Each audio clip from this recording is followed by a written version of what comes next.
Hello everybody, how are you doing? Welcome back to Man City Unplugged, your very own Man City fan channel. I'll just adjust my camera a bit, maybe.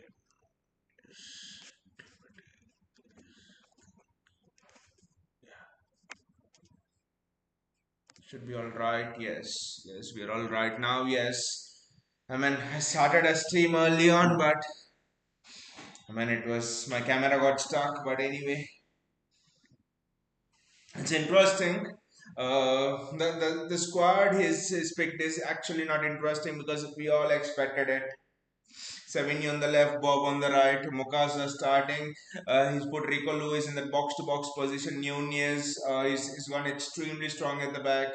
John Stones, Ake to Champions League winning defenders. Nunez and Nico Riley has been excellent nowadays. So, Nico Riley starting today. Is it a hint that Guardiola might start at left back against Burnley? And then probably Stones might start centre back there. But when has Stones played 2 games in a row? Huddersfield is actually playing very, very well. They are trying to play through our press. Interesting. I'm just tuned in, so let's see which position who is playing there. But extremely happy with the lineup. And an interesting stat is that City have lost 4 of the last 5 League Cup matches. I think in the last 2, 3 years we have been eliminated in the league phase itself. So it's going to be very, very interesting. Savigno on the left. Uh, who was that with? I think it was a Nico Riley for sure. Oscar Bob, Savigno, a lot of space. Savigno was looking for that 1-2. I think it's just a matter of time that Savigno starts, but does he start on the right? Does he shift Doku to the right? All of them are some very, very interesting questions because I think if Savigno and Doku get to the full potential, full tilt, wow. Because people forget that Savigno was the highest assist provider for us last season. So it's going to be interesting how Pep's going to integrate him. Oscar Bob on the right. Matthews Nunez overlapping. Brilliant from Oscar Bob. That's absolutely brilliant from Oscar Bob. Wow. Wow from Oscar Bob. Wow. It was just like Messi coming in his years and dribbling. Wow. What close control that is. It almost seemed that Oscar Bob had the ball tied to a string on his shoe. That was just absolutely brilliant. That is just wonderful. Just look at Oscar Bob go again. Wow. Absolutely wow, I would say.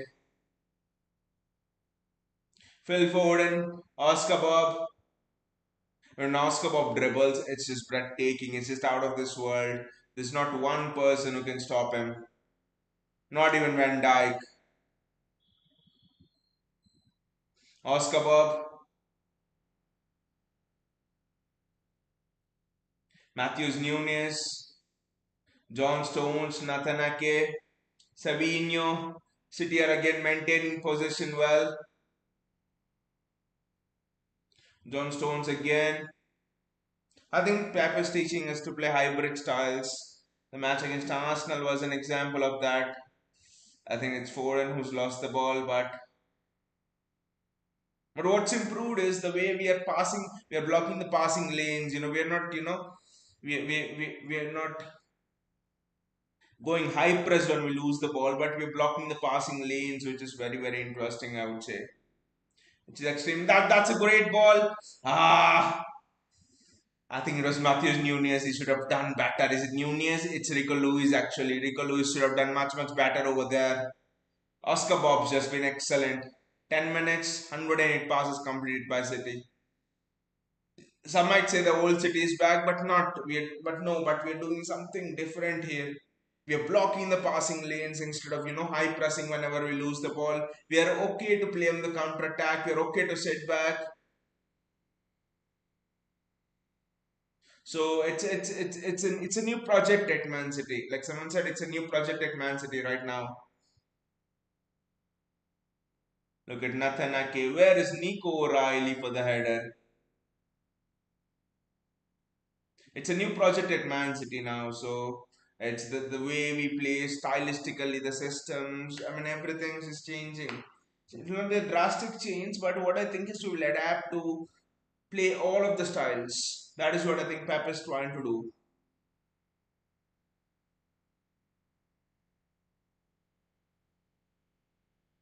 Look at it. They're blocking the passing lanes, not actually pressing the goalkeeper. What that means is you'll have even if a ball goes over the top, that is excellent from Nico O'Reilly. Wow, what turn of pace! That is beautiful from Nico O'Reilly.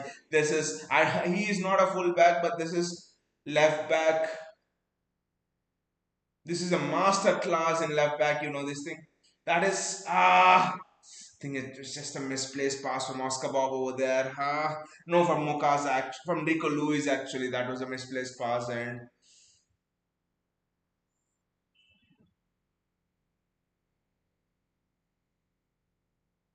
my screen is not going full screen. I'm watching the Fun Code app, and that's why sometimes I'm just not able to. I mean, by the way they play and all, I know which player is on the ball, but sometimes it's like see Rico Lewis and Mukasa was a little bit this thing. So yeah, please bear with me for that. But anyway, Sabino, Rico Lewis. I mean, wow, Doku, Savinho, and Haaland could become what? I mean, they could become in the range of BBC. I think Bale, Benzema, and Ronaldo. That's how dangerous they could become. Oscar Bob, Oscar Bob back to Matthews Nunes. I think that trio, Savinho, Doku, and Haaland have the potential to terrorize defenses like BBC did. Bale, Benzema, Cristiano. That's how good they are. I think once Savinho comes to form, a lot of people are sleeping on Savinho. Oscar, put a cross into the box. Put a cross into the box. There needs to be a cross into the box right now. Need to bloody cross into the box. Why doesn't someone attack it? That was a bloody good cross into the box. It was just asking for someone to head it home. That was such a good cross into the box. Why wasn't someone attacking it? Everyone drawn towards the front post. Sorry, everyone drawn towards the middle. No one's on the front post. I don't know what Savinho was doing there. Literally, I don't know what Savinho was doing there. Ah,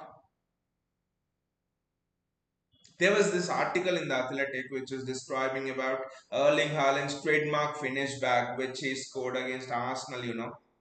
I'm not his trademark finish, but the way he's finishing them, going across the goal key, not afraid to take it on his weaker foot. I mean, but I always think the trademark finish of Haaland is, against Manchester United when he scored his second goal, said his last goal, said his third goal. He just, blasted it past the keeper low into the corner, hit the bar and went in. I think that is Erling Haaland's best finish. And Erling Haaland is, when Erling Haaland finishes like that United third goal which we scored, it just epitomizes the form Erling Haaland is in. It hit the pole and went in. Phil Foden with the free kick. Phil, don't go for goal. I think Nico Riley will be the target. What a thrash of a free kick that is. I just realized we don't have any good right footed free kick takers. Who are our right footed free kick takers? No one. There's no right footed free kick taker right now. Maybe Mukasa. That's it. There's no right footed free kick taker for us. Into Nathanake.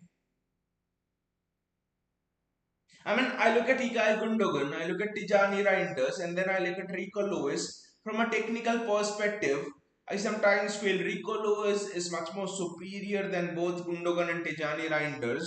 Even at this young age, the way he is pressure resistant in extremely tight spaces. But I think, like Pep said, a little bit more of physicality is just too easy to, dislodge off the ball.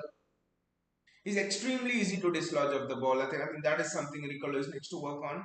Liverpool paid 140 million for Florian Wirtz, but I see the same problem with Florian Wirtz. Florian Wirtz is so easy to dislodge off the ball. Like people wonder why he's not given an assist or a goal in the last 5 matches for Liverpool. Okay, 4 matches in which he's played. He's so easy to dislodge of the ball. I'll tell you now, if Rico Lewis went to Bundesliga, I think he would be tearing it up there right now.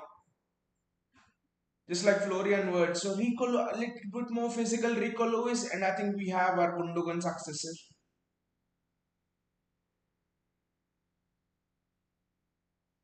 Oscar Bob, one dribble he did was absolutely superb. Oscar Bob, I mean, I just see shades of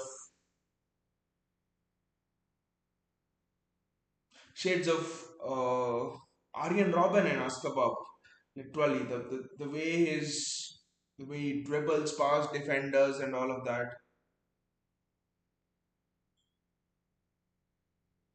Phil Foden,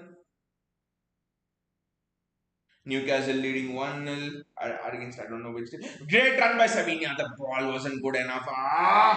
That wasn't a difficult ball. I don't know who played that. I think John Stones. John Stones. It was Nico Gonzalez actually. Nico Gonzalez has to do better. What the hell? 1 minute back, Spurs were 1-0 up against Doncaster. 1 minute later, they're 2-0 up against Doncaster.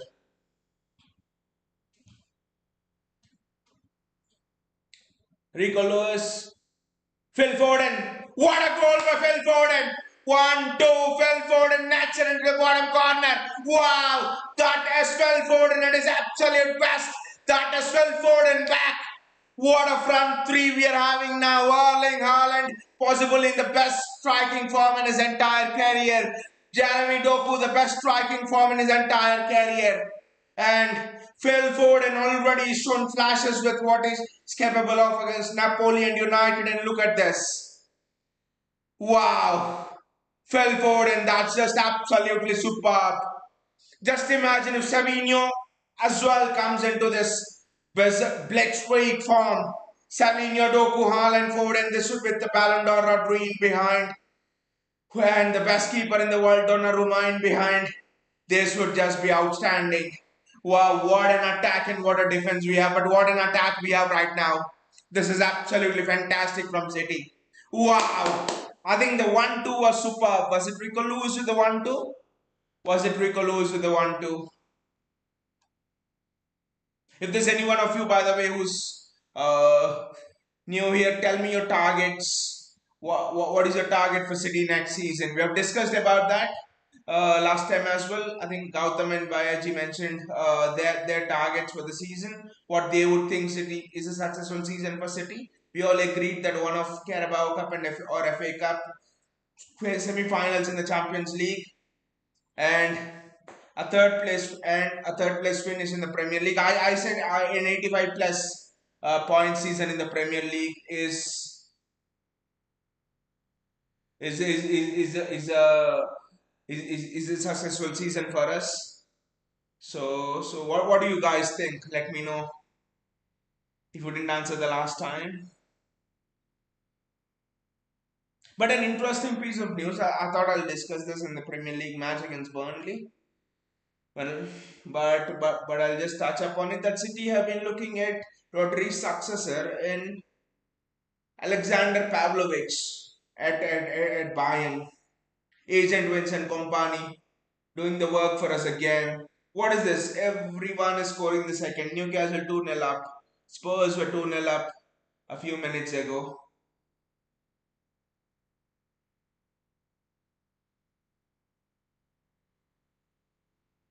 That is excellent running there. That is excellent there. Phil Foden, Nico Riley,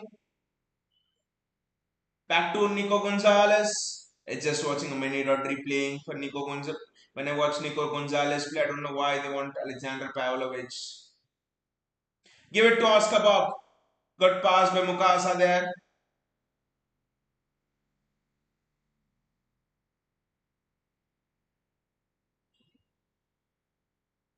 Phil Foden, great switch by Savinho. I think Savinho needs to play well to claim a starting position in the team. His best place is left wing, but right now he's competing against probably the most informed winger in the Premier League. Right now,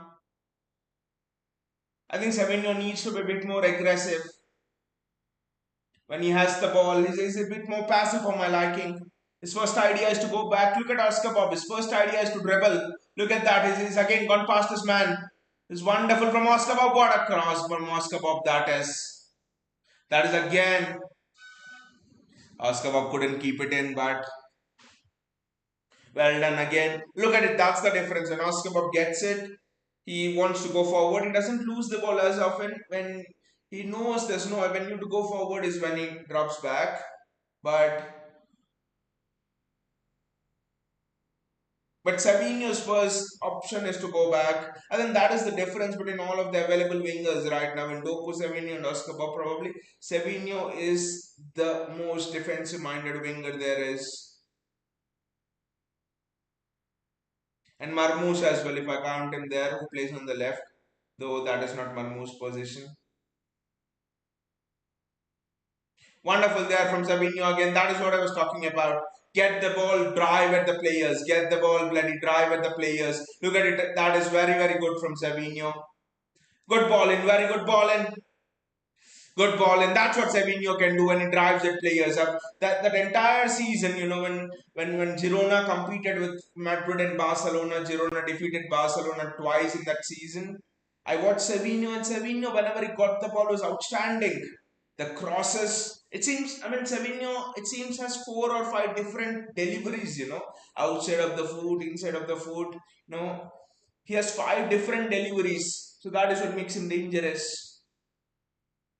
That's why we didn't sell him, even though we got 90 million. Phil Foden, Nico O'Reilly. Nico O'Reilly to Savinho. Savinho has to find Nico O'Reilly there, and he finds Nico O'Reilly with a beautiful pass. I think someone has to come. The ball just went a bit more further, but Matthews Nunes does well. Phil Foden again. Phil Foden on his left foot. They're not giving him time to shoot on his left foot. The one time they gave him time and he just scored a goal.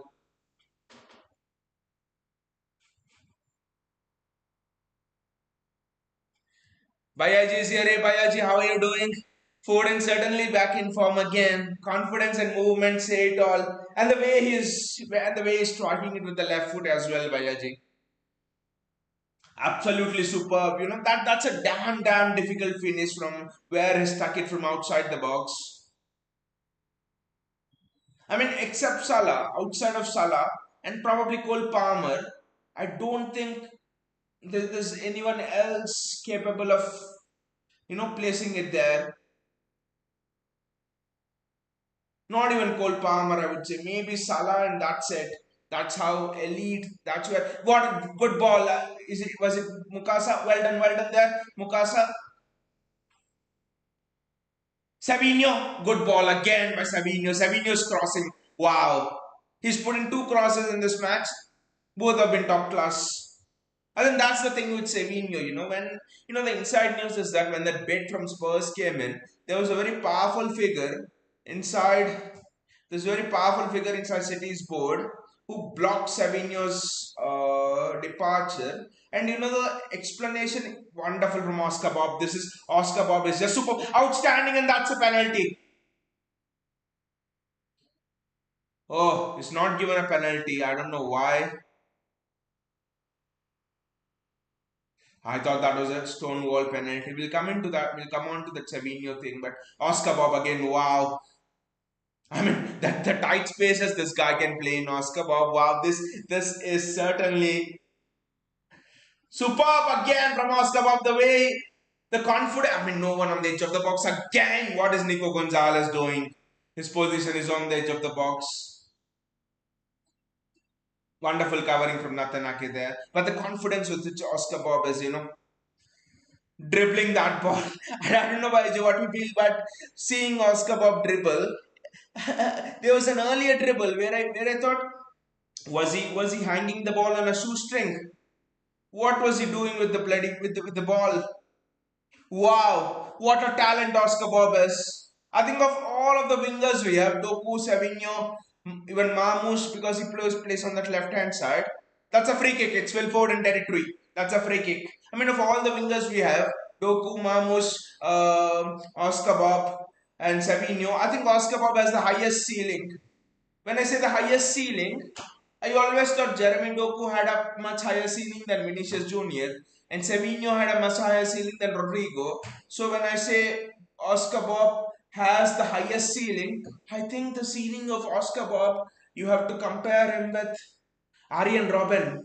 I think that is where the ceiling of Oscar Bob is. Arjen Robben. He has a ceiling with which is comparable to the absolute best in the game has ever seen. That is what Oscar Bob is.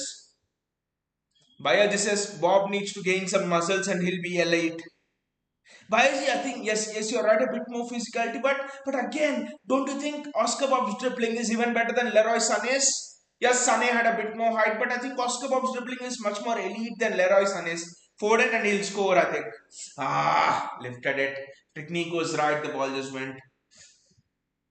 The ball just went over the top.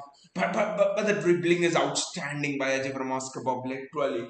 I just see his potential to be the level of Arjen Robben, maybe a Florent Malouda, a Thierry Henry, dare I say. And these are some of the best wingers the game has ever seen. Not stylistically, but potential wise. Stylistically, I mean, I don't know, but I'll ask this to you. Stylistically, who do you think Oscar Bob is more similar to? Because for me, Leroy Sané, for example, seems similar to Ryan Giggs, especially when the way he was running, the tall frame and all of that. I don't know who do you guys think? Who do you think Bayaji stylistically is similar to Oscar Bob? I don't know. Dare I say, dare I say Messi, but no, that will just be too much. It's not at that level, but I don't know. I think stylistically that's the name that comes to mind. The way he's hanging that ball on the shoestring. But yeah, just about Savinho. When that elite person, I'll tell you who that elite person is. It's not Pep Guardiola, by the way. When that elite person in City's board who blocked Savinho's transfer, who literally put his job on the line for Savinho's transfer, you know what he said? He said that Savinho has 7 different deliveries. He saw Savinho to be much higher of a higher potential than Rodrigo, and that 7 deliveries thing literally stands out to me. That's what he said. I quote him. So interesting. I mean, and Michel, what Michel said, the Girona coach was also very interesting when Savinho joined them after one training session. This was 2 years back before Savinho's breakthrough season at Girona. What a ball from Oscar Bob. Nunes has to send the ball and hope we had a Denzel Dumfries raiding down that wing, or even a Jeremy Frimpong raiding down that wing in these sort of scenarios. But Michel, the Girona coach, said about Savinho, Vinicius Junior till now is one of the best dribblers I've seen in this league. Till the point I'm here, and Savinho is much better than Vinicius Junior in dribbling. That's what Michel said. So it's very interesting how much highly rated Savinho is. City circles. Phil Foden has to play in Oscar Bob. Oscar has to put in a cross. Matthews Nunes, no one's bloody crossing the ball into the box. I know Haaland's not there, but at least give your attackers something to attack.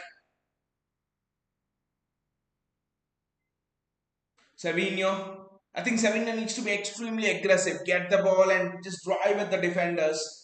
Oh, good ball there again. Again, I think that's the difference. See, there's no striker in the box. I know City are playing a false nine, but I think most of the deliveries have to be pullbacks and those sort of things. Not your traditional, into the middle of the box searching for someone like a Haaland. That is not that will actually not work this time. That will not work at all. Divin Mukasa, they compare him to Kevin De Bruyne. Absolutely elite. I've seen some of his highlights and all. It's just superb. What do you think, Bayaji, about Alexander Pavlovich? We have been linked with Alexander Pavlovich.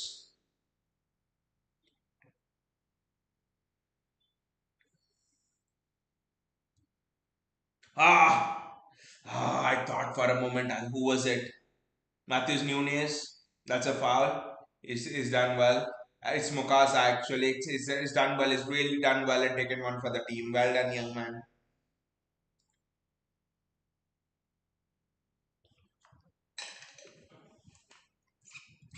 two names already we have been linked with. One is Devin Mukasa is ours. One is Alexander Pavlovich, and the other is Denzel Dumfries. Pavlovich is, I think, 1 2 years down the line because I think 2029 is when his contract expires.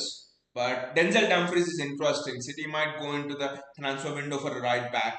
Denzel Dumfries. I just, I want Kusano to play every game in the Champions League for us. I want Kusano to bloody play every game in the Champions League for us. At right back. He's elite.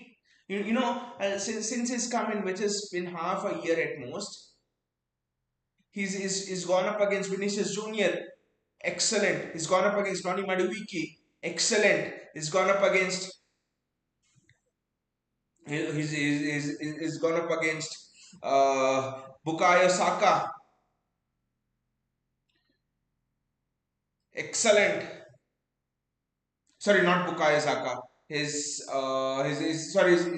gone up against Trossard. He's gone up against. I mean, I was thinking Nico Riley. I'm sorry. He's gone up against Vinicius Junior. He's gone up against Trossard. He's gone up against. Who else? He's gone up against in the United match. I think he went up against Patrick Dorgu. Though I don't rate Dorgu as much, but he's been excellent. I think whoever you put in front of Kusano has been excellent. Outstanding. Kusano's been absolutely outstanding, Whoever is gone up against. Nico Riley has been the same thing. Saka, Maduwiki, Embumo. The way Nico Riley dealt with Embumo, you just felt that Embumo started playing football today. Wow. Bayaji says, if Pep is serious about changing our style, then get someone who can win ground duels and second balls. Bayaji, I actually think it's there's this statement that's very, very interesting for me. When Pep Linders was hired, I think this article went unnoticed. That the article was by David Ornstein, I think, or Sam Lee. One of them would have written it. What they said is the main reason why Pep hired Pep Linders is to reset his pressing structure. Yes we sat back against Arsenal, but I do not necessarily think that is our style. I think what is our style is Pep wanted to bring a new architect to build his pressing structure. So what I actually think is you just see the pressing. When we lose the ball, we are not aggressively hounding them down. When we lose the ball, we are we are dropping back a bit. We are trying to block the passing lanes. The we are allowing the CDM or even the box to box player to have the ball and come it forward with the ball. And then we are breaking and when then we are breaking down on him. We are laying traps. We are not pressing just like that, which is a characteristic of Pep's Barcelona team. 3 second rule. Lose the ball, get the ball back in 3 seconds. Pep's Bayern team to an extent. Pep Centurions. Pep's 2019 team. So all of Pep's teams in history have all had this characteristic of aggressive pressing and getting the ball back within 5 seconds, 6 seconds, 3 seconds. We no longer do that. I think for me that is the change in style. I think for me that is the change in style. So I do not necessarily think we need someone who can win ground duels or second balls. But I know Donnarumma is kicking it high, and I think the person assigned to win those ground duels and second balls is Erling Haaland.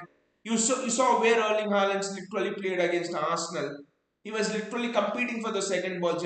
The goal we scored against Arsenal is an example of how Pep and Pep Linders are using Erling Haaland, to be honest. Because in that our first goal against Arsenal, Erling Haaland came into the middle, competed with Gabriel, won the header, picked up the pieces in front of Declan Rice, passed it to Reinders. It was Reinders who ran with it, and then Haaland, of course, caught up with him and went beyond him. So I think Erling Haaland is the one to win the ground duels and all. I think dropping back. I think that is what I mostly see stylistical change, which is us, especially us laying traps and pressing. As pressing in the mid block. We would generally press in the high block. So what teams would do is teams would play that long ball over us. But now I think we are pressing in the mid block. We are two steps behind in that high line. We have gone two steps back in that high line. We're pressing in the mid block. The goal that Arsenal conceded was not how we played throughout that game. If you see the goal, Bayaji, if you see the goal that we conceded against Arsenal, the centre backs were three steps forward. I don't know why they were forward. Because the entire game we were 3 yards back. The entire game we were sort of standing in that, there's a semicircle in front of at the edge of the D box, there's the semicircle. Sort of in that area we were standing, almost there, almost near that, D box, at the edge of the D box. But we were 5 yards ahead of that. I don't know for that. What a ball by Phil Foden that is. Shame that no one's there. Because if we were 4 5 yards back on that D, Ruben Diaz could just have headed that ball by easy away. I don't know why we stepped forward. I just don't know. I just don't have any explanation for it. People say, I agree, Guardiola should have just fouled Martinelli and taken a red card if the need so be. And probably maybe Donnarumma shouldn't have come and forced Martinelli to make that shot because Guardiola was already on him and Donnarumma makes those saves well. Couple of mistakes in there, but yeah. So I think that's what stylistically that's the change. Bayaji says, why not go for Dumfries when he was available for 15 million? Dumb people at board. Bayaji, it seems that they wanted Tino Livramento at any cost because they were actually searching for.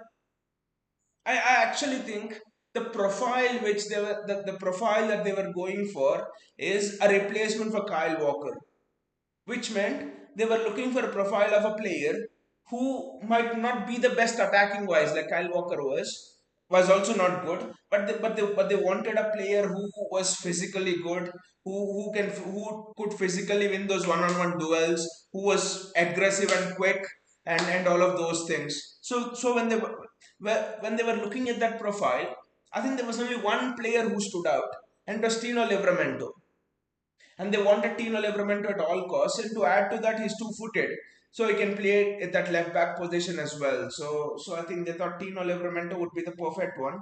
But little did they realize, I don't know why they didn't realize that that exact profile they were looking for in Kyle Walker was what Kusanov is having. You look at Kusanov's physicality, you look at Kusanov's strengths, and you compare it to Kyle Walker, exactly the same. In fact, a prime Kyle Walker and a cushion, an inexperienced Kusanov now. Almost Huddersfield should have scored over there. Bad defending, extremely bad defending.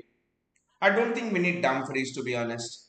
I don't think Baiji we need Dumfries because if we get Dumfries, I don't know why we are linked to him. I don't rate Dumfries defensively as much. I just think if we get Dumfries, Pep will play him in the Champions League, and there goes our Champions League ambition.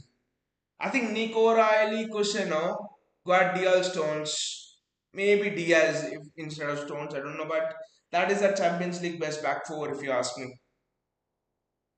Bayaji says, right now our pressing areas for proper right back, goal scoring right winger, and then comes a Rodri backup. Yes, exactly. Pressing right back, goal scoring right winger. It's interesting. It's very interesting, Bayaji, because I agree with you with the fact that yes, a right back. I agree with Rodri backup. Though Calvin Phillips is on the bench. I mean, I think a lot. I mean, I dare not say that word because. I mean, why not try Calvin Phillips at centre back? I don't know, but Calvin Phillips surprisingly is on the bench. But anyway, right back is fine, but the right and Rodri backup is also interesting. But again, a right winger is very interesting, Baiji, because you have got Marmoush, who's predominantly a left-sided winger slash striker slash centre forward. He has to play in that left half space. So he's competing for that left wing's position. Savinho wants to play on that left wing, which is his strength. Doku wants to play on that left wing. Look at the season he's having. So, three people for the left wing. And I know there's only Oscar Bob for one wing. So I think is Pep actually thinking one of Doku or Savinho on the right wing, so that we have two on the right wing, Marmoush and another one on the left wing, where Foden can also chip on the right, Ryan Cherki can play on the right.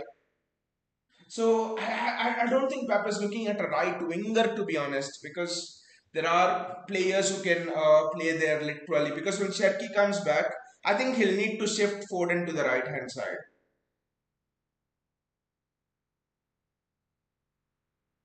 I actually think therein comes a conundrum as well, if if Sherky comes back and he plays Foden with and Sherky in the middle with Foden on the right, for example, then you need a fullback who can overlap and who can put crosses in, which means I don't know, because then again Dumfries might be an option, but then again you'll be weak defensively. It's I don't know when Sharky is fit as well. I don't know what he does, because when Foden comes inside, I think you will need an attacking right back for all the space they'll leave.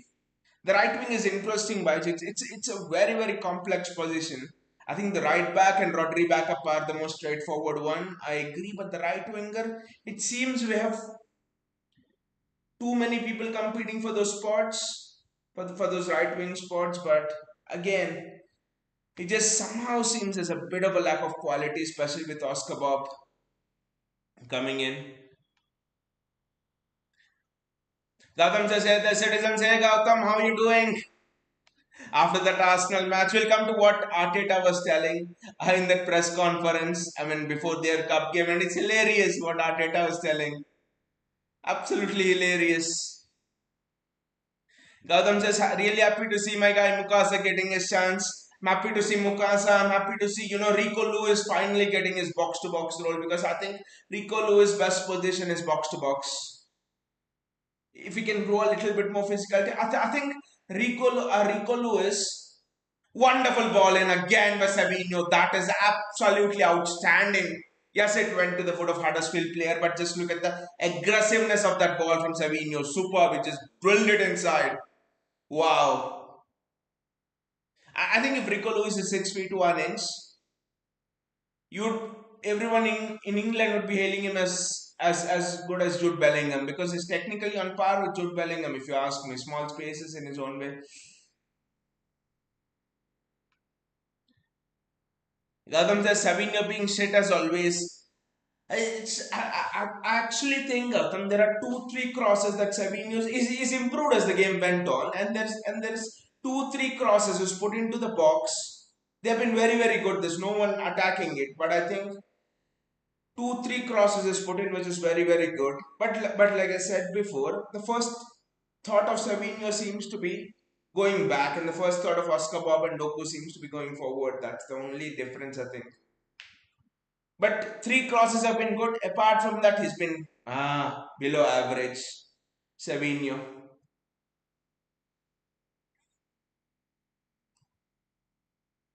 Bayaji says turned down 70 million. It's apparently 90 million, Bayaji. The last bid from Spurs was 90 million. One of the most powerful figures in the board apparently told that I'll resign if Savinho goes. And they say the most powerful figure in the board was CEO Ferran Soriano. Gautam says City ain't signing another right back this season. It's only Tino next season. Kushanov, it just seems, Gautam, that Kushanov has nailed the position. Kushanov has absolutely nailed that position. I wouldn't mind, playing Nico O'Reilly left back and Ryan Aitnouri as a left winger. He's played there for Wolves. That would be very interesting. Phil Foden again. Good ball. Doesn't reach Savinho. Bayaji says, how about Nunez as a right winger? Interesting one by Nunez as a right winger. He can cross. I remember I think 2 seasons back he gave 2-3 assists in 1 or 2 games. Nunez as a right winger is I mean Bhayaji, you actually mentioned someone who can win ground duels in that midfield. Matthews Nunez is the perfect person for that. That's what he's done at Wolves. That's what he's done at Sporting the year before he joined Wolves. He's one of the best ground duel winners in football in Premier League football in the 2-3 seasons he's played against Wolves. Good ball carrier. He doesn't keep hold of possession, but I think he wins good ground duels. I mean, you've seen the way he defends as well at that right back position. He does one or two silly mistakes, but in general, even yesterday he was flawless. He was flawless against Israel. He was flawless. He defended extremely well against United as well. He was when he just came on at the end. He was absolutely flawless. Nunez. Gautam says exactly 70 is overpriced. We just tried to do Levy dirty because of what happened with Kane Saga, but we destroyed the chance of signing Rodrigo. Gautam, apparently they rate him. I think they rate him. They rate him. It seems that powerful figure in the board just did not want Savinho to go. But I think we must also remember Savinho is what 20 years old. So probably they think Rodrigo at 23 right now, Savinho at 20. In 3 more years, I think Savinho will get where Rodrigo is. I just think that is. I think I somehow feel Savinho will have a breakthrough season this year. I don't know why. Baye says Foden must play in the middle. Is ready now. I mean, the Arsenal match showed exactly why Foden's ready because Foden in that Arsenal match didn't do the fancy stuff. He worked his backside off. His work rate was exceptional. Reinders carried the ball forward. So I think Foden's ready for that middle spot.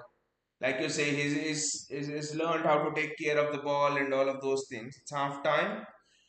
1-0 lead. But again, I mean, no striker in the box. No one's making those runs into the box. Gautam just only right winger. I want is only say. Gautam, it seems Liverpool want only say as the replacement for Mo Salah. 2 years left on his contract. We need to activate agent Vincent Company. Baiji says Olise proper Mahrez replacement. Wanted him ever since Palace Master United final. His crosses are just superb. I mean that one season, when Ize, Maketa and Olise played together, it was class.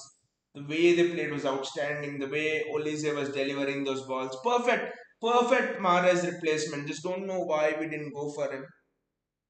I probably think Cole Palmer was with us back then when Olise was leaving for Bayern. I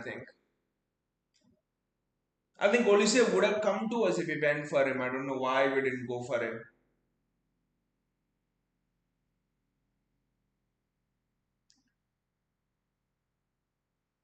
Gautam says Liverpool wants to replace Salah with Olise. If that happens, I quit. Exactly, Gautam. That's what even I was telling. Salah with Olise.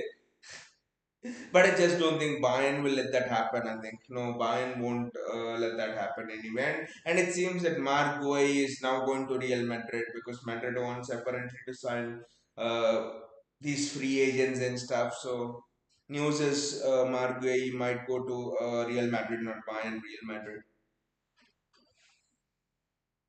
Gautam says, I don't really rate Savio. I don't know Gautam because I've seen that Girona season and I think whenever I see Savio, I think that thing flashes into my mind. The way he scored goals from outside of the box, the way he, scored those curlers inside, those free kicks. He was a complete package. He was superb. That season, I think he got the highest goals plus assists after Jude Bellingham. He was the best player in La Liga. Savio was just unreal in that season. And Spurs apparently wanted to replace Hong Min Son with Savio. I don't know. I just think Savio's potential is really very very high. Even I feel it's very very high. I don't know. But let's see. I mean, at least till now he's not showed it. Maybe he's adapting to Pep's system. I think before judging Savio, I think we need to remember what happened to Mahrez. Mahrez was an absolutely proven winger, Premier League winger. He's won the title with Leicester and he's done incredible things. And he comes to City and for 1 year he was shit. If you guys remember, there was a season, I think 2018, when Mahrez joined us. Last minute at Anfield, Mahrez goes one on one and he chips the ball over Ellison. And also I think again there was last minute Anfield, I think it was where City get a penalty. Riyad Mahrez takes it. Sané was fouled. Van Dijk fouls Sané. Mahrez takes it and he just blasts it into the 10th row. Mahrez was absolutely shit for one and a half a season for us. And Mahrez at that time was Premier League experience 25-26. So I think that's why I think Savio needs this season. I think I expect him to break through this season, especially in the later half. We have to remember he's 20, 21 years. He's come from another league, La Liga, which is much more slower than the Premier League. So I think one more year for Savio, to be honest. Gautam says Kusha's injury record is a concern. He got injured twice in 1 month. Gautam, that is Gabriel doing us dirty, Gautam. Gabriel doing us dirty. Just look at this absolute prat. What he did to Rodri last time, and what he's done to Kusha now. He's just stamped on Kusha now. Gabriel just stamped on Kusha now. I don't know why he did that. Bayaji says boring apart from goal. I mean, exactly these sort of ties, and also I think City have been keeping the ball a lot. Huddersfield, it seems that Huddersfield just want to sit back, and Huddersfield are not even attacking on the counter. It just seems Huddersfield wants to sit back and hit us on the break, which they are obviously not able to do.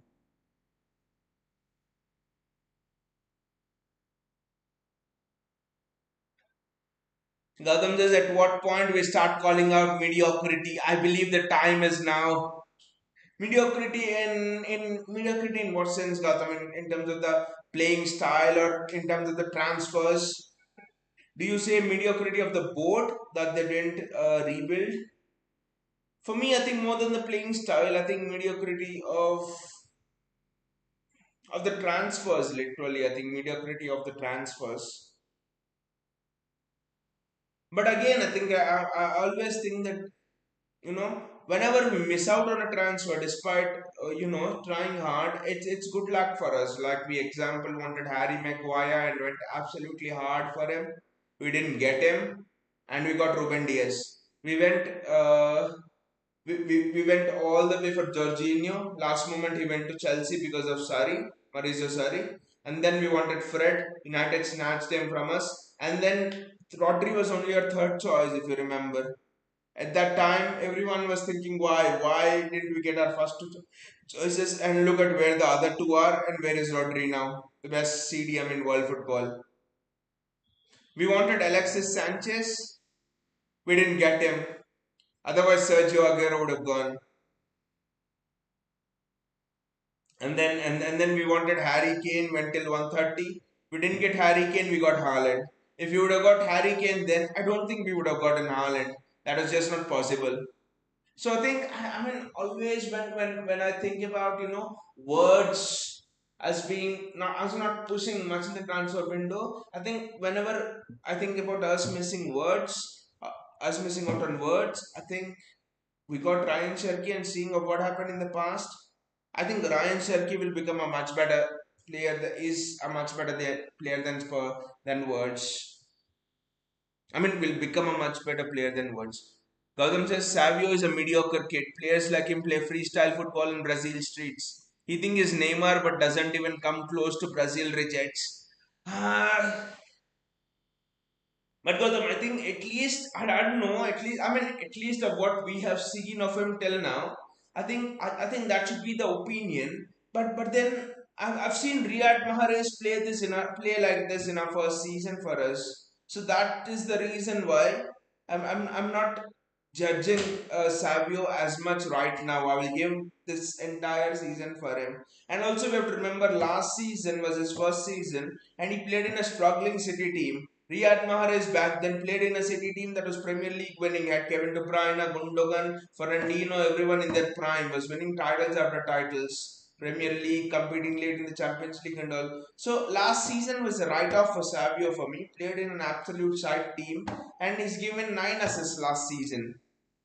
So I just think we'll have to remember Mahrez was still in his first season as well and just give him one more season, I think. Because what I've seen of him at Girona, I maybe think he has that little bit more, that's it.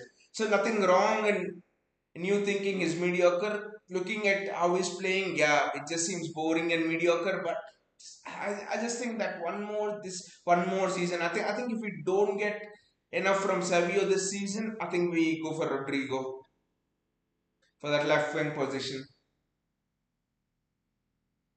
Voyages has wasted 2 to 3 transfer windows while Pool straight away went for top players. Um, I think Isaac transfer was forced due to what happened to Diego Jota.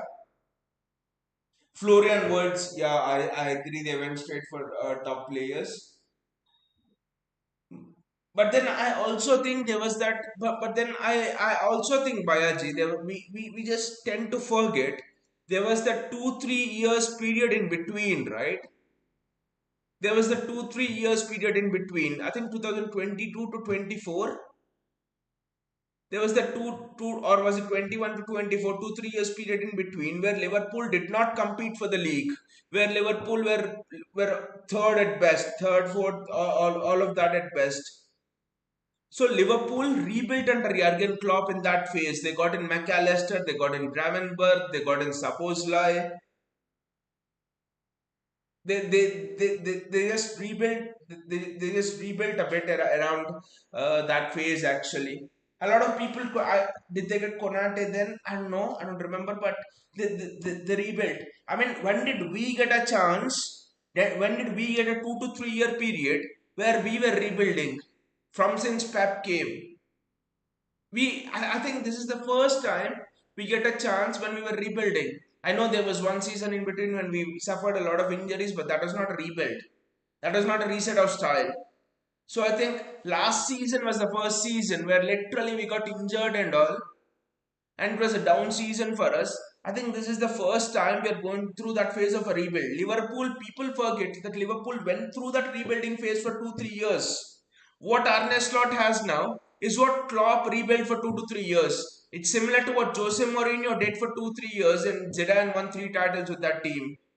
So I think Klopp did all the hard work, and Arne Slot is now reaping the rewards.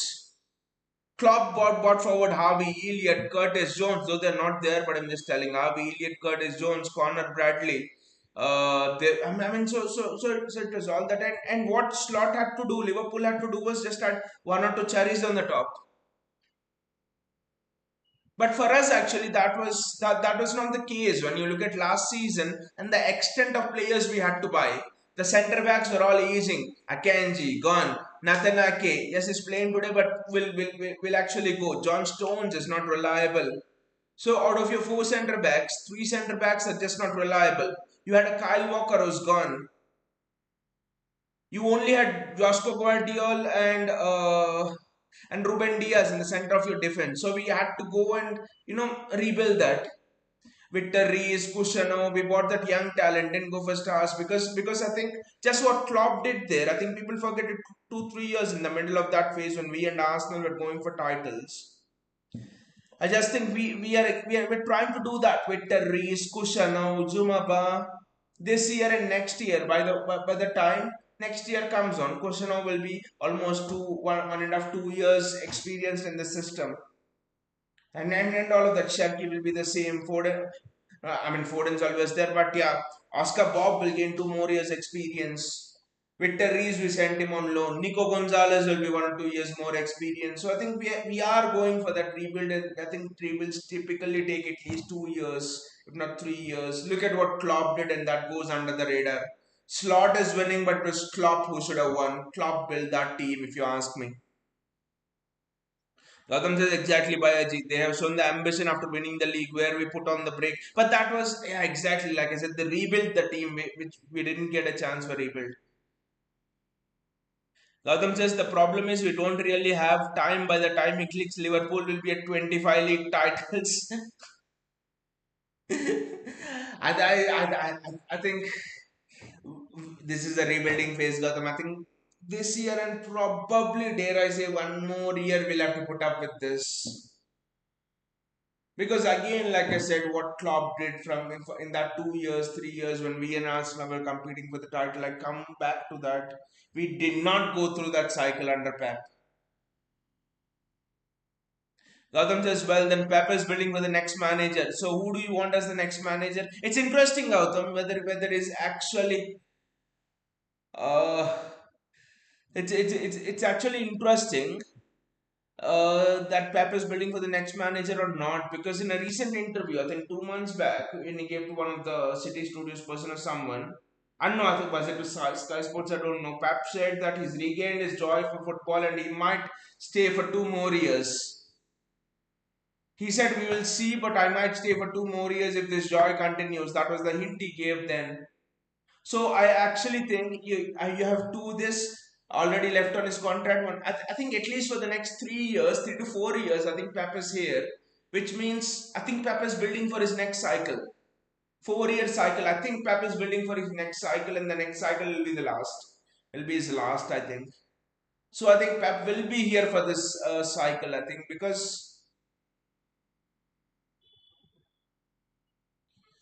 Be- be- because I think if Pep is building for the next manager, that doesn't make sense because it was the best time for Pep to leave right now because his entire squad is gone. This is the time for a new manager to come in. Fans will accept a 2 year rebuild, the new manager to assert his style and then go. This was the perfect time. If Pep has, the board has spent 350 million on players, January and here, and if a new manager was coming, I don't think the board would have spent this much on Pep Guardiola's style of players. So I just think Pep is here for another cycle. This is the clearest hint I think we get that Pep is here for the next cycle. I think next 3 4 year cycle. At least that's what I understand from what's going on. By says Pep was too afraid to lose his treble winning players, delayed the rebuild, and now we are stuck. It's actually something which is answered by Aji, which is told in an interview. Actually, they asked, "Did you exactly the question that you asked by Aji? They asked, "Did you actually delay the rebuild?" And what he said was, after winning the treble, we knew that we had to, bring in that new players. We had to start the rebuild straight away. But what Pep said is, we had the chance at that time to win the fourth Premier League title in a row. And Pep said, maybe, probably in our lifetime, we might never get the chance again. The club in this lifetime could never get the chance again. No one did four Premier League titles in a row. So what Pep said is, I took these players to one more year, one more season. I know it was a stretch, but to win that fourth Premier League title, we took it one more year, and that was where Pep didn't say a mistake was made, but Pep said that was the reason the rebuild was delayed. Because just imagine, after the treble winning season, we started the rebuild. We would be all right by now. We would be all right by now. We would actually be competing with Liverpool by now, literally. But I think the cost of the delayed rebuild was that fourth Premier League title. Now I think it's a trade-off. Would you want one more extra in a year in a rebuild, or do you want another extra trophy? I think that's actually the trade-off. I think Huddersfield on the attack. Good defending there by Nico O'Reilly. Bayaji says can't always think of rebuilding, else we'll end up like Arsenal who are in rebuild. I just think City's rebuilds will be absolutely quick Bayaji because Arsenal are just a joke of a banter club. They never win trophies, but Mikel Arteta in that press conference just before the league game yesterday was telling a lot. No, this is what Mikel Arteta told. I'm like, I can't stop laughing. He told that there are a lot of it seems that a lot of top managers, CEOs, chairmen, presidents are ringing Mikel Arteta up and contacting him on the phone just to know how he did that to Manchester City. And Mikel Arteta is feeling proud. It seems that a lot of chairmen. I mean, which chairman will call Mikel Arteta and ask him what you did to Manchester City? They just fluked a draw by a goal, Arsenal, and just look at it. When they drew as well, they bloody took the ball and celebrated. Shows you how much they want and their ambition for winning a title anyway. Gautam just there was a news of Cesc Fabregas in pole position. By Jesus, I want a proven winner. We aren't a lab for rookies. Ah, it's interesting. It's interesting, Bayaji. It's interesting when Pep leaves because if you guys think Pep leaves in in the next 2 years, Nick O'Reilly, great ball, has to score. I don't know how they missed that. Has to score. Nick O'Reilly just meant Askabab had to score there. I mean, if Pep leaves in the next 2 years, I mean, it will be interesting because if Pep leaves in the next 2 years, do you think Vincent Kompany will be ready? Vincent Kompany, when Pep leaves, will already be in what, the fourth or fifth year of his management? If Pep leaves after these 2 years, after the next 2 years, will Vincent Kompany be ready? I think that's a question you need to ask. Because it seems that the club is grooming Michel, the Girona manager, internally. They have that as one of their choices. And and Pep, it seems, rates Vincent Kompany actually very highly. He had a huge part in getting Vincent Kompany that Bayern job. So it'll be interesting who Pep actually goes for. I mean, who City goes for, to be honest. I personally, I mean, 2 years is a long time. I think Andre Iriola looks very good, but is he a proven winner? I don't know. I don't know if he's a proven winner. Hansi Flick, what do you guys think? It's it's gonna be interesting. Gautam, just for me, either we go for elite like Luis Enrique, and if we can't get him, then Deserbi. Gautam, I think I don't rate Deserbi as much. I don't know why, but I don't rate Deserbi as much because he is. I don't know. He just has that one playing style. Phil Foden, almost a great ball, but you know, Gautam, what is the problem with Deserbi? Deserbi has that one playing style, and like Pepe is showing us this, like Slot actually showed us last season. Football has evolved. You know what teams are doing? Teams are playing in a hybrid position. Andre Iriola is showing us that teams want to press, teams want to sit back, teams want to do long ball, short ball, everything. For me, Deserbi plays just one-dimensional football, which I think is already outdated. It will be more outdated in the coming years. So I do not think Deserbi is the answer. For me, I think Andre Iriola. I mean, I'm really impressed by the pressing structure of Andre Iriola. To be honest, his teams just seems to be defensively. So look at Bournemouth, how solid they are defensively.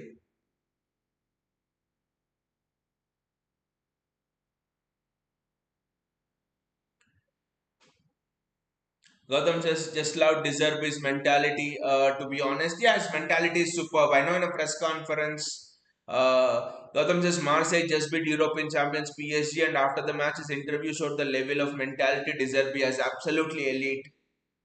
Yes, his mentality is superb. I think in that press conference, Gautam, what he said was, PSG have a lot of power, right? And I'm here to break that power and all. But I just think, I haven't seen much of a style right now, but I just think in the Premier League, which I think right now, at least the Premier League is ahead of the other leagues in terms of tactical innovations. You know, the other leagues have still not caught up. You might argue why has PSG won the Champions League? Thanks to Donnarumma. The way he saved their asses both against Arsenal and Liverpool. I don't think PSG had any business winning that Champions League if not for Donnarumma. Luis Enrique can talk about all of that beautiful football, but everyone knows Donnarumma saved their asses. But anyway, I think in the Premier League, just even noticing when the last season when he left Brighton for a job there, I just think everyone found out his style. So that's my worry with Deserbi.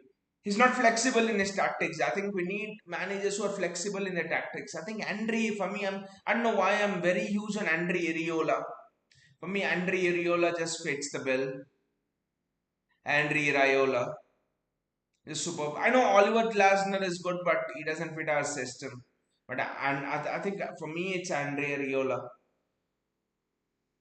By this is Enrique means Donna again to leave because of this maybe. By this says Flick is a jack of all trades, can play any style. Hansi Flick, but I don't think. Yes, exactly, Gautam. Barca will never let Hansi Flick go. Barca will actually never let Hansi Flick go. So that's absolutely a concern. So Barca will never let him go.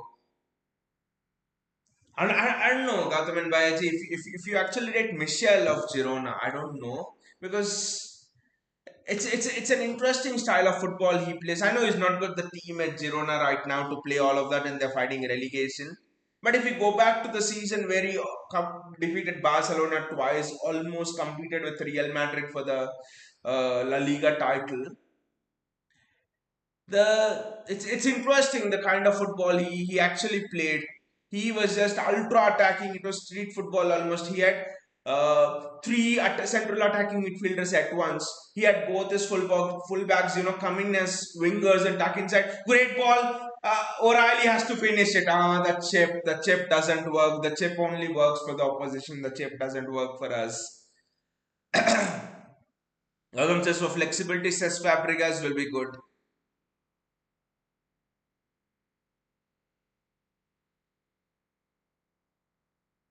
Gautam says we'll get company than Michelle, to be honest.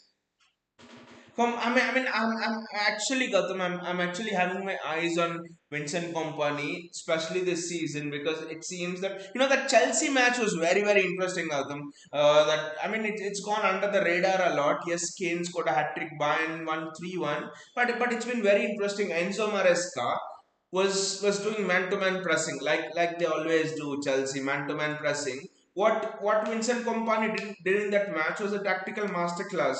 What he did was he he had Harry Kane and Serge Gnabry playing dropping in the CDM position, and he had his right back and left back almost ending up in the striker position, which really messed up Chelsea's midfield structure. Reece James and Caicedo did not know when to pass. Whom to pass the marking duties to, because your man is going elsewhere. You just cannot drift with him, right?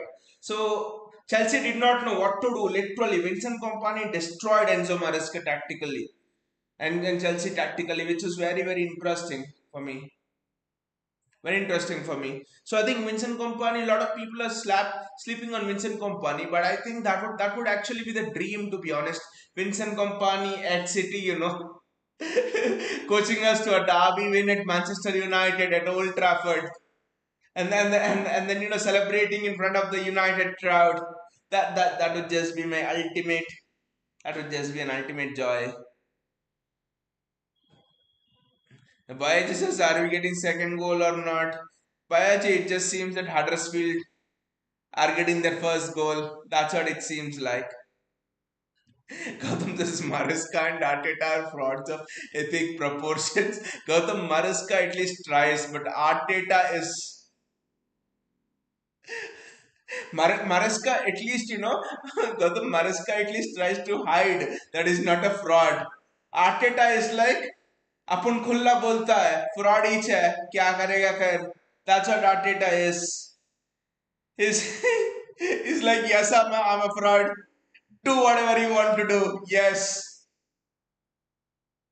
I mean, Arsenal fans defending Mikel Arteta for doing all that shit against City, and Arteta is praising himself. He's praising himself that his tactics are so good that Pep Guardiola part the bus.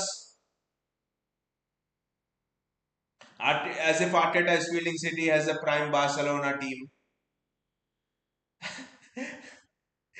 we knew that. I mean, the truth is, Mikel Arteta was absolutely stunned by what City did there. Literally. By this is, I respect Maresca more because we won treble with him.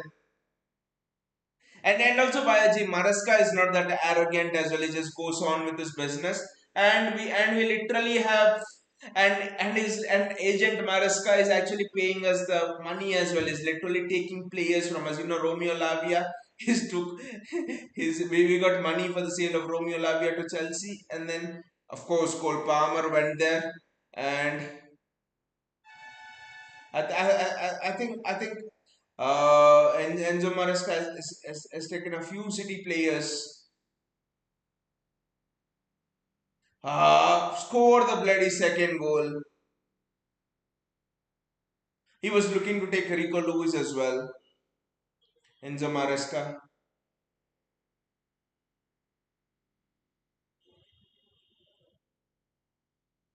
The problem with this match is there's absolutely no striker. There's absolutely no striker. So the wingers feel that they have to dribble inside rather than cross. Phil Foden with a shitty corner as always. Uh, I think it's a penalty, is it? No. Is it? Is there VAR? I think there's a push on Nico Gonzalez. Let's see what is it. I don't think that's a penalty. Come on. Baiji says, is Tosin good enough to start for Chelsea? Uh,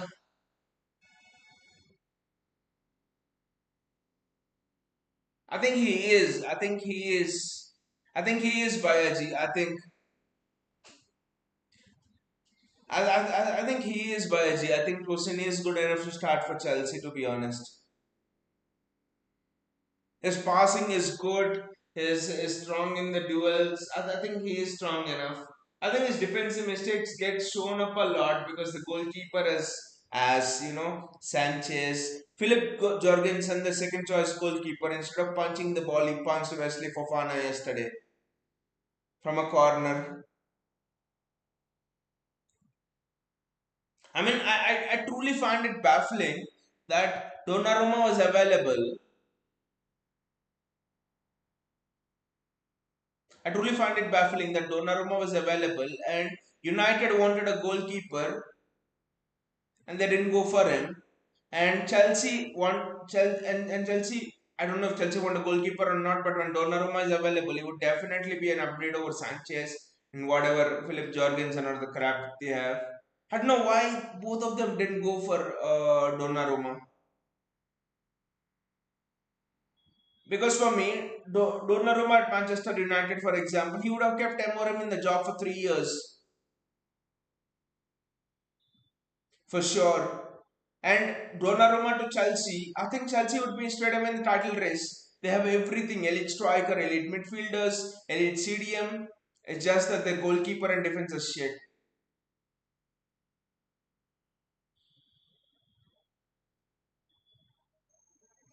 We are probing, probing, probing. I want Mukasa to score a goal.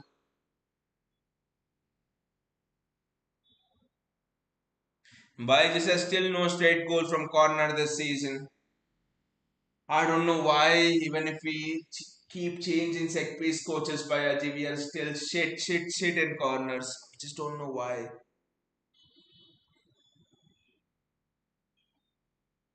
And honestly, guys, did you realize we do not have a good right-footed free kick taker? Who is our right-footed free kick taker? There's no one.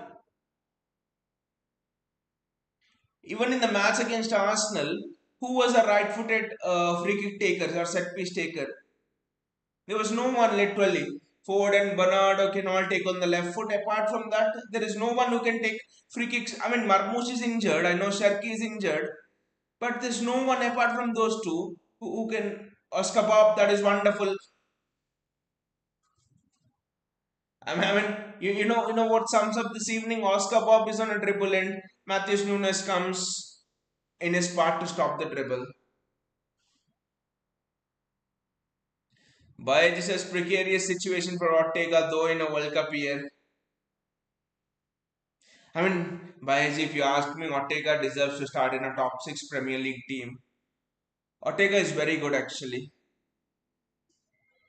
He's very, very good. I think Ortega starts straight away for Chelsea and is an improvement on Sanchez. For sure. Ortega starts straight away for Spurs. He's an improvement on Vicario. Ortega for me starts straight away for Newcastle. He's an improvement on Nick Pope. I think James Trafford starts straight away for Newcastle. By this as Donat didn't want to degrade himself from a treble club to a non CL club. And you know what United is telling?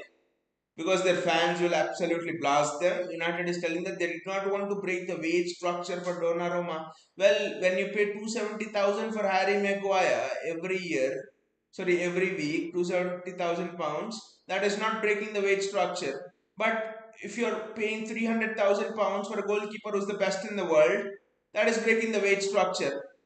Absolute rags. That's why they're in such a situation right now. I don't know what that argument for how that argument from United makes any sense. I just don't know how that makes any sense, to be honest. Uh, Nothing's happening in the game like Bayaji mentioned actually. Ah, passes, small passes going astray. Matthews Nunez.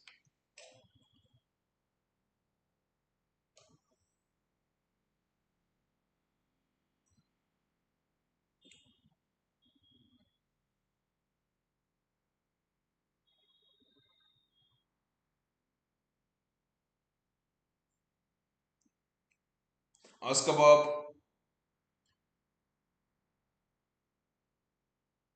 The only tactic they're trying is go to the wing, try to dribble inside.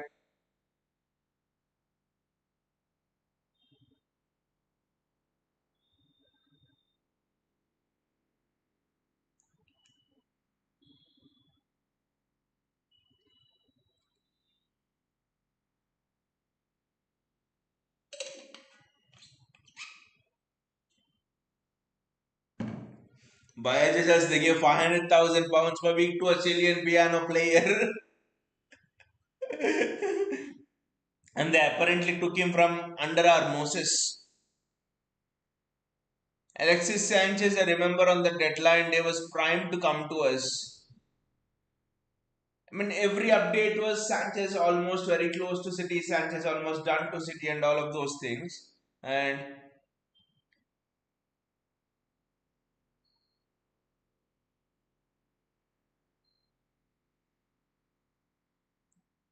I mean, that's what Bayaji, all of our failed transfers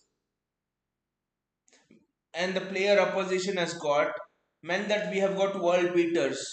I mean, Harry Maguire, Ruben Diaz, Jorginho, Fred to Rodri. I mean, we didn't buy Harry Kane and we bought Erling Haaland. I have a same feeling about Words and Sharky, to be honest. Because I don't know, it's just a gut feeling.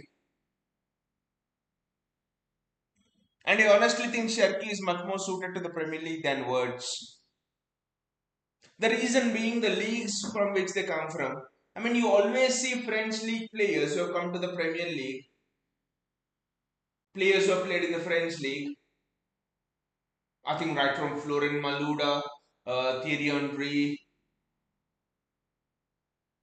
all of those players who have come from the French league to to the Premier League have all succeeded. But players who have come from I mean, from the Bundesliga, I know Haaland's a success, Gundogan is success, but I don't know why it's that. But you look at the Bundesliga players who have come to the Premier League into clubs apart from City.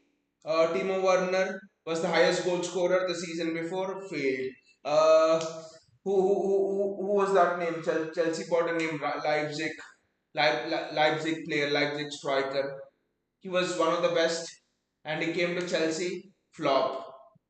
I just don't remember his name. He left Chelsea this season. Nkunku, Christopher Nkunku. Mkhitaryan had an assist-breaking season, record assist flop. Next season he comes to United, flop. I mean, a lot of players like that. I mean, only players who have come to City from the Bundesliga have been a hit. I don't know. But the French league is, I don't know, it's hated upon just because PSG wins it all the time. But I think the toughness of the French league is much higher than the German league. I think that in the German league, it's easier to score goals and give assists because they're a lot open. But I think in the French league, they're more compact. The defenders are more aggressive. It's just insane. The players who come from the French league, Riyad Mahrez, Dimitri Payet was there.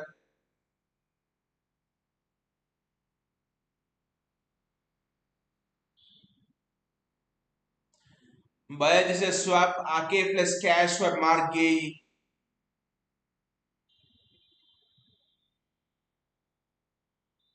But Bayaji, I think we don't need Mark Gay, I think, Bayaji, because we have Juma Ba. I honestly feel Juma Ba plus Guardiol can make an insane centre back combination. Juma Ba is an improved and an evolved version of Antonio Rudiger. They come from the same place. The physicality, it's just insane. The way he's extremely comfortable on the ball. He's better on the ball than Mark Gay. Jumaba. His tackles, his pace. I think he has as much pace as Mark Gay, Jumaba. So I just think Jumaba, Bayaji. I'm just waiting for Jumaba to come. Victor Rees as well, Bayaji is aware. I think the investments which City made in January, Jumaba, Victor Rees, Pusha now. Victor Rees, what they say is he is the most intelligent footballer to come out of Brazilian football after Thiago Silva. When was the last time Bayaji, when was the last time that a Brazilian defender was picked up and by Premier League club? That to a youth defender. We see Premier League clubs pick up Brazilian attackers all the time.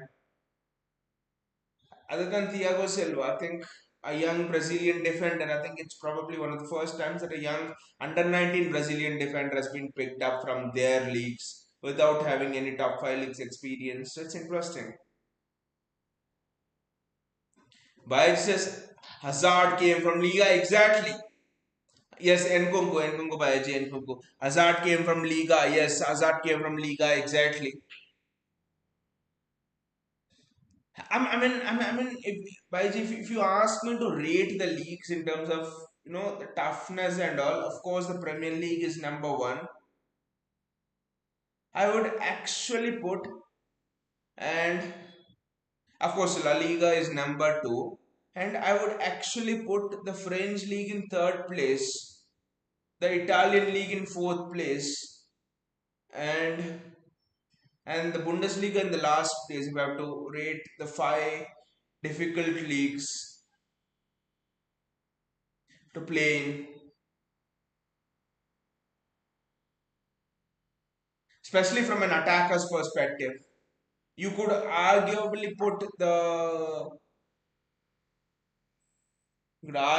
the French league ahead of La Liga, but I think La Liga is better in terms of defense as well. But the Italian league used to be top, to be honest, defensively. The attackers who came from the Italian league also used to be top class because they always had to compete against those defenders. Nesta, Maldini of the old Nesta, Maldini. Even last 5 6 years, even the last decade, it was Cellini, Bonucci, and all of Barzagli. Elite Juventus defense. Right now there are people like Bastoni and all that. So, but right now I think the Italian league is just low on quality. Nico Riley with a great run. They're just putting crosses in, and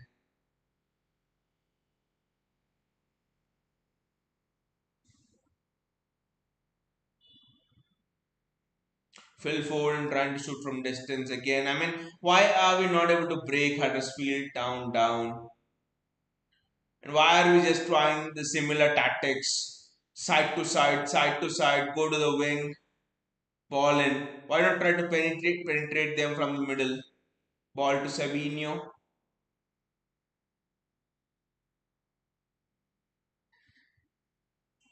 As usual, Savinho messes it up.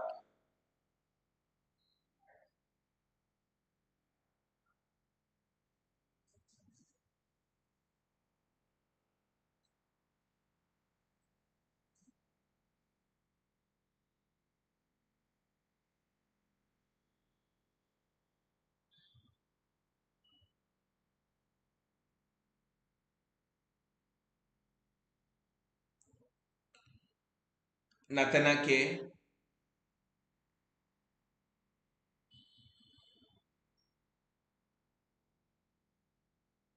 Savinho. Where are you giving the ball, Savinho?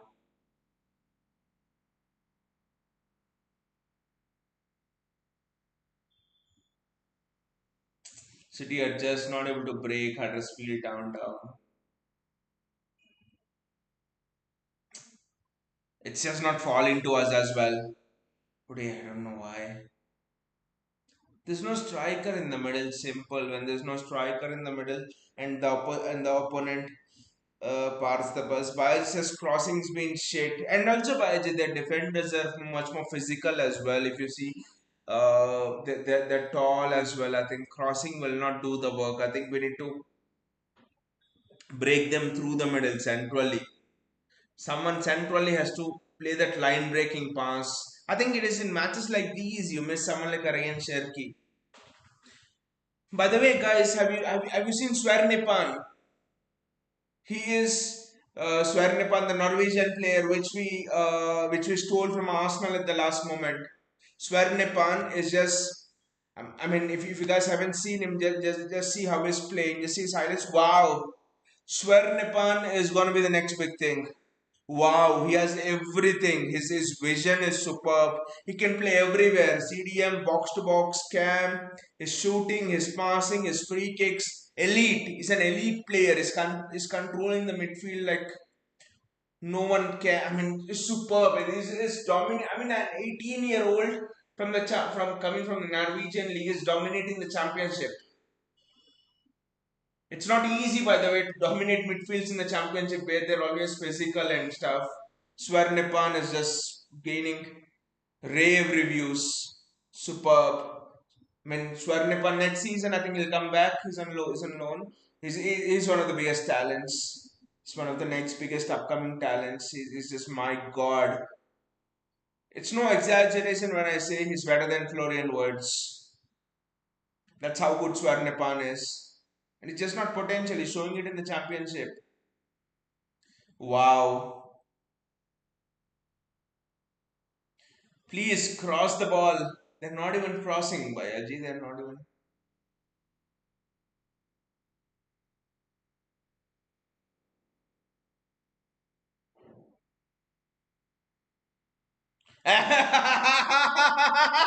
Savinho scores!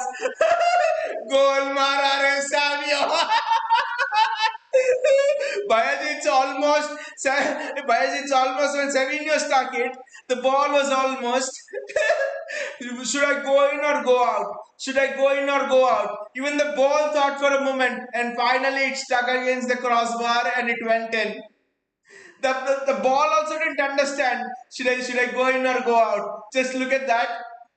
For a moment, the ball also thought, wow. Is he playing basketball or football? For me, it seems someone threw a basket and it hit the hoop once or twice. And the ball thought. I mean, but the strike was excellent. It was a good strike.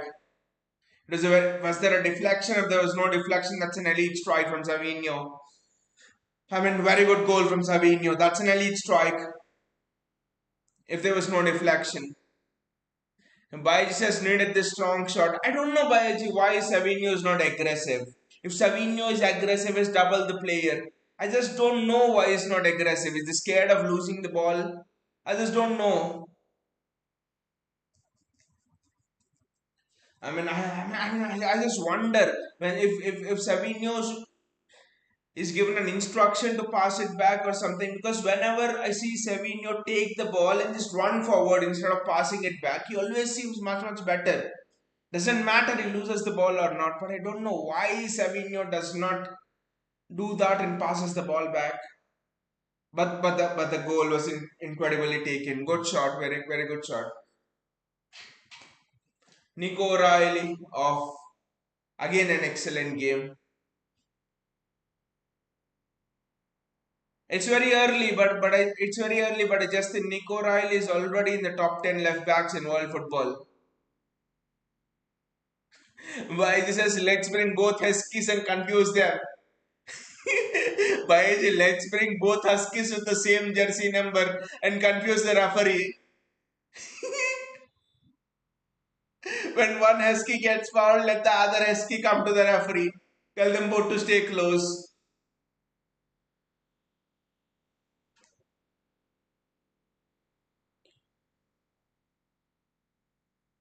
Why says this game needed Eshavari.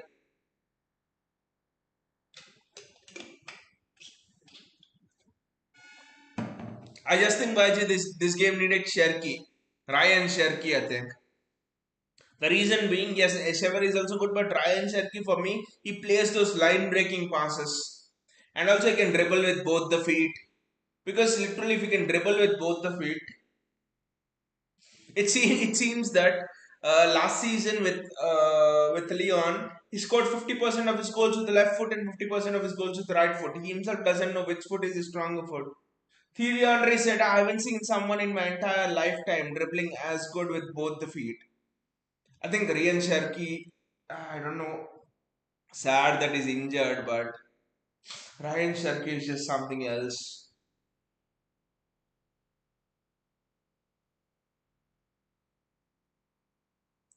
Baiji says Echeverry was excellent for Bayer Leverkusen. Second goal in CL game. Oh, didn't check out that Baiji because all I heard was Echeverry was injured or something. And after that, I didn't follow it, but glad that Ten Hag was gone. It was an insane month, I think, last month end.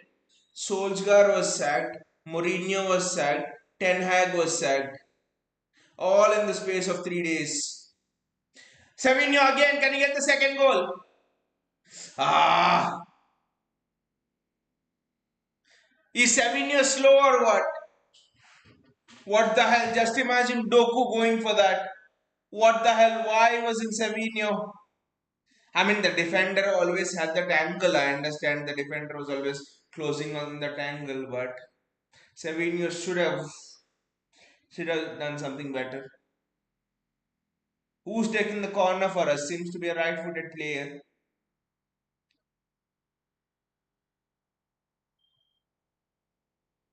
Baiji says this is exactly Baiji. Decision making, that is where Savio needs to improve. Agreed. Decision making, Savio needs to improve. But I just think he's just 21 years of age, 20 years of age in a foreign league. So I just think one more year, that's all. One more year, that's all. That's what I think. We need to be patient with him. One more year. This is excellent from Oscar Bob. Ah, just couldn't keep hold of the ball.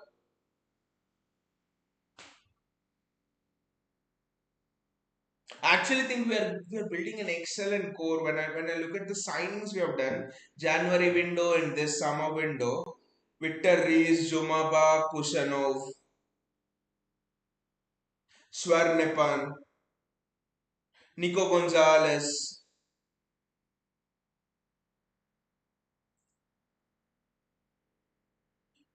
Donnarumma. Since Donnarumma is 26, he'll obviously there. 26 is too young for a goalkeeper. So just look at the signings we have done already. We are already building an excellent spine for the upcoming rebuild. I think a lot of people will be surprised at how good these players are. And I think Ryan Atnour is class as well. And we have Nico O'Reilly coming in. I think Kevin Sullivan will be here in 2 more years, I think. Maybe Kevin Sullivan will be here. He's said to be such a fantastic talent. So I just think the way City are doing it is, yes, right now it might feel difficult. It might feel Liverpool are running away with the titles and all, but I think we are just building a long cycle. I think the board is trying to make sure this scenario, what happened, will not happen in any of the other seasons. I think that's why we are just building for the future because you just look at the kids who we have signed. Everyone is world class and they're proving themselves in some of the toughest leagues around. So it's very interesting the way we have gone up for recruitment. Because I generally think that January transfer window when we went out and bought went out and bought Kushanov, Victor Reis and Jumaba, you could have easily gone out and bought some elite defenders. There were many elite defenders who were available back then, proven, if not the very best, but proven, more proven than these three names that I mentioned. So I just think we haven't done that. We have remained calm and patient because the way we got slapped 5-1 against Arsenal at the Emirates last season before the transfer window closed. We could have easily, and even as a response to that, we could have easily panic bought, which United generally do. We could have easily panic bought Savio again with the ball.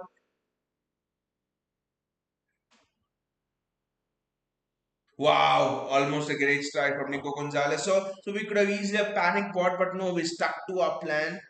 And yeah, we are stacking up world class talents. Superb recruitment from City, I would say. Yes, in the sense of Liverpool buying stars, it's not a superb recruitment in the sense of we needing a rebuild last season, so many injuries, not superb recruitment. But in the face of this entire negativity, yes, last season happened. Yes, we were shite, we got it wrong. City board acknowledged that, and they didn't panic. See, that's the difference between a United, a Chelsea, and City, to be honest. Not Chelsea, I'll not compare Chelsea, but a United and City, to be honest. City don't panic. United panicked and bought Sesko 80 million. When what they needed was was a CDM in Baleba who would be available for 100 million. United didn't need an Embumo because Ahmad Diallo could play there. Panic. Cunha could play as a striker, they bought Embumo. Sorry, they bought Chesko. So just Jadon Sancho panic buy. So I think that's one of the strengths. Yes, blunders and recruitment happened. Last season was a farce. The recruitment team was absolutely caught out, the transfer team. But then the way we responded is what I like. The board, what I like the transfer team. They acknowledged we did a mistake and they didn't respond to it with panic buys, which could have screwed the club, literally. Bayaji says who will be gone next season apart from Bernardo? Out of Stones, Ake, Trafford. Ake will go for sure. Bernardo will go, Ake will go, Bayaji.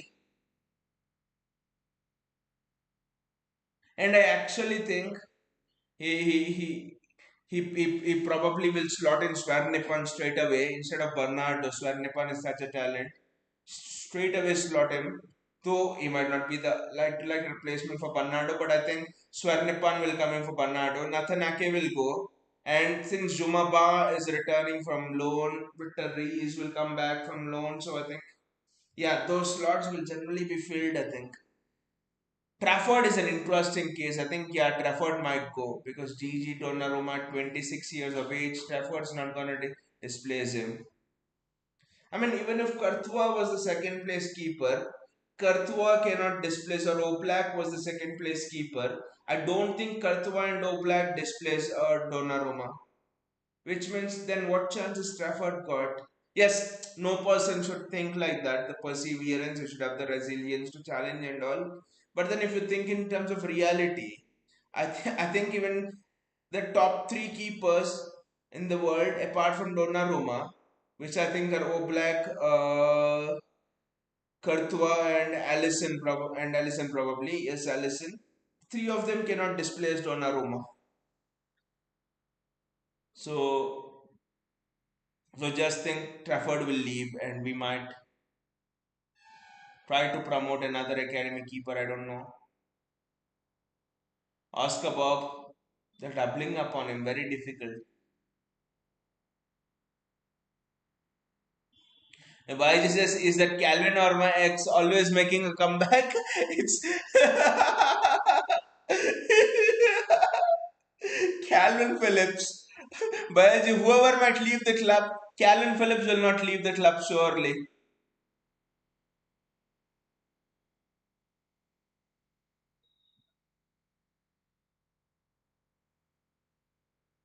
Calvin, look at him. Calvin. He's come on. Is not a CDM. For me, I think 2 seasons ago there was a preseason where Calvin Phillips played at centre back and he was superb actually. His range actually the strength of Calvin Phillips is his range of passing is extremely good. They call Calvin Phillips as the Yorkshire Perlo. Now if I tell that word, I know the entire social media will come laughing at me. But they literally call Calvin Phillips the Yorkshire Perlo. His switch of play and everything is extremely superb. But he's not an out and out CDM. He is more of a. I think his best roles could be at centre back,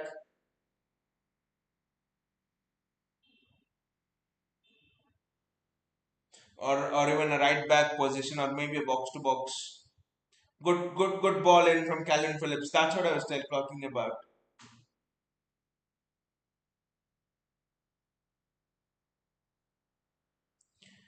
Biagis has offered Trafford to Newcastle for Livramento. They need a keeper. Exactly. Trafford plus cash for Livramento gets the deal done.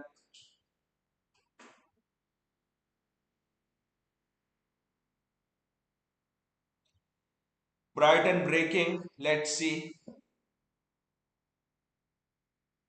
Wow. What a strike from a Brighton player.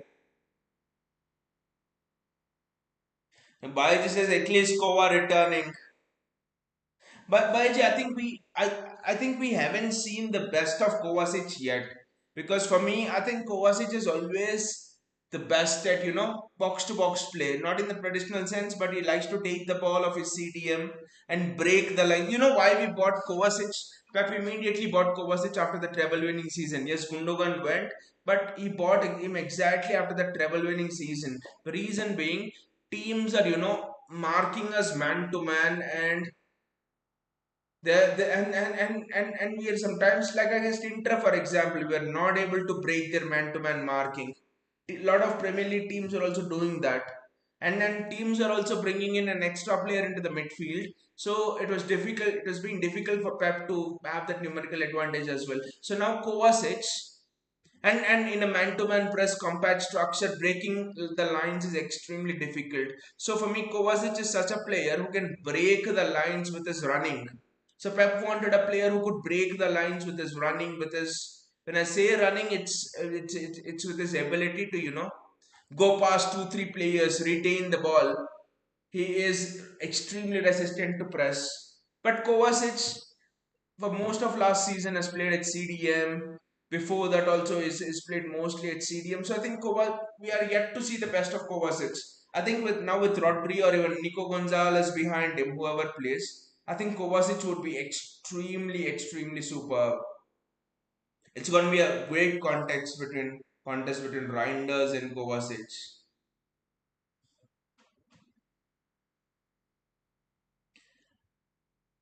I think Kovacic will bring something different to us. The way he carries the ball and everything is just very good. He's called. I mean, there are certain videos on YouTube about Kovacic, and the title's very interesting. It says, I mean, the title's actually very exciting. It says, a master class in breaking the press. Kovacic, master class in breaking the press. All the teams are pressing. Coming to the Etihad, all the teams are pressing. Pep realized this long back. That's why he bought in Kovacic, who can break the press.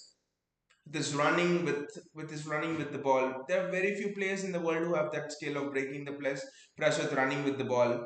It's an extremely difficult skill to have. So I think Kovacic should be very interesting in the way Pep plays. To be honest,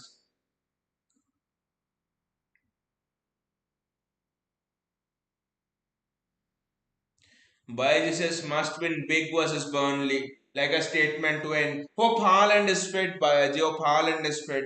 Everyone in the Fantasy Premier League is concerned that Haaland might not play against Burnley because everyone is ready to treble captain Haaland against Burnley at home. Burnley is the team that has conceded the most amount of shots on goal in the Premier League until now. Everybody is ready to triple captain Haaland. If only he's there. If only he's there fit.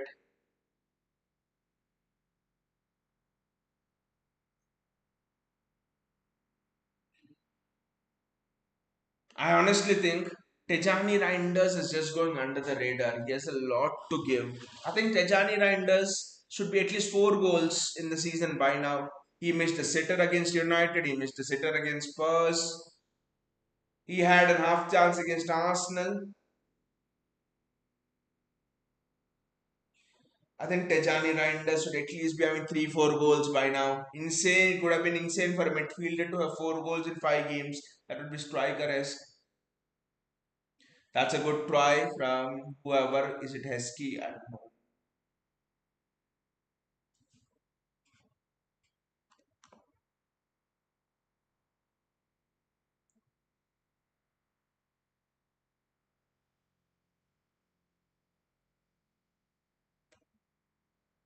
Yes, it's Heskey.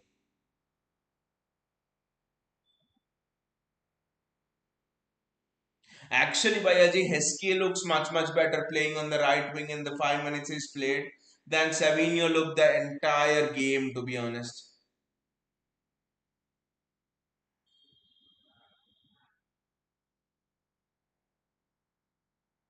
I don't know if left wing or right wing is the best for Savinho.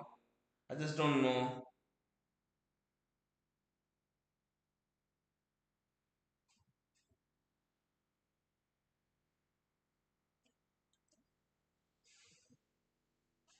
Ryan Eichner is also close to returning. Kovacic is very close to returning. Baiji says maybe Tijani saving his goals for end of season clutch moments like Gundo. He has the highest goals for a midfielder last season in the Serie A, the Italian league. He's just clutch with his goal scoring. I think that Wolves goal was a very difficult goal. He scores that and he misses a relatively easy chances against United. Against Spurs, it was almost an open goal for him. You know, Baiji, the Spurs and Brighton games, they still, sting me because Spurs are shit. They are not they they won against us 2-0, 3-0, whatever. But they are not that sort of a thing. We should have battered them final at home. And Brighton are also shit. I don't know how we end up dominating the game 1-0 up to 60 minutes and then give away goals. Just imagine, even if we would have gotten two draws from that game, we would be above Arsenal, I think, by now. But anyway, it's 2-0. And I mean, I'll be very honest here. That game was boring. It was boring because of what Savio was just taking the ball. He was just boring. It was the game. Apart from the goals, I mean, the Phil Foden goal for me, the first half was maybe okay, but the second half probably was. It lacked attacking quality from Huddersfield City. Were happy to sit back. Anyway, glad we went to the next round. That's what matters. Glad we went to the next round. That's all. But the watch was very good. The watch was very good. Discussing things with you guys. The discussion we are having here. It's just fantastic. It's very good. Look at the bonding between these players as well. Ford and Noskabab. Nico Riley. It's almost City's academy is bearing fruit here. I think people are not realizing how many City academy players are becoming regulars. Nico Riley, Oscar Bob, Phil Foden, Rico Lewis is somewhat around the first team setup. Baez says until Brighton first goal, I kept thinking how too easy this game, but then typical City stuck. I mean, Brighton literally didn't do anything, and then he makes those four changes, and then Brighton just break on us. And then, I mean, still Brighton were not doing anything, and then Matthews Nunes decides to play basketball. He decides to play handball inside the box.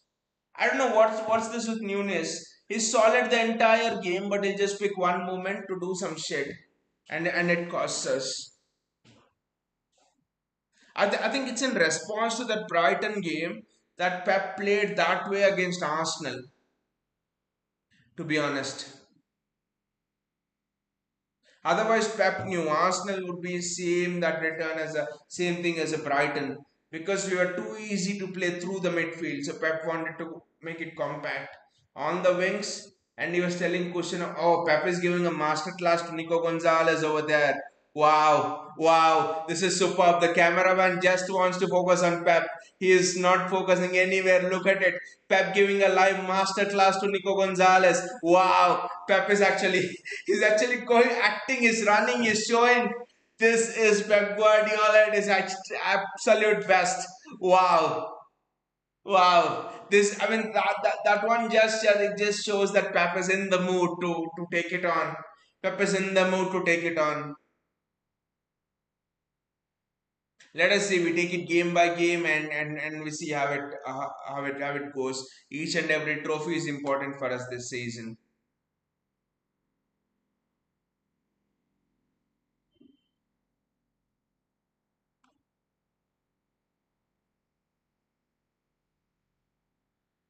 Anyway, guys, thanks a lot, Bayaji. Thanks a lot, Gautam, for joining me here. Again, the discussions are A class, they were top notch. Really enjoyed watching this match with you all, guys. And see you all in the Burnley game. Good night and take care.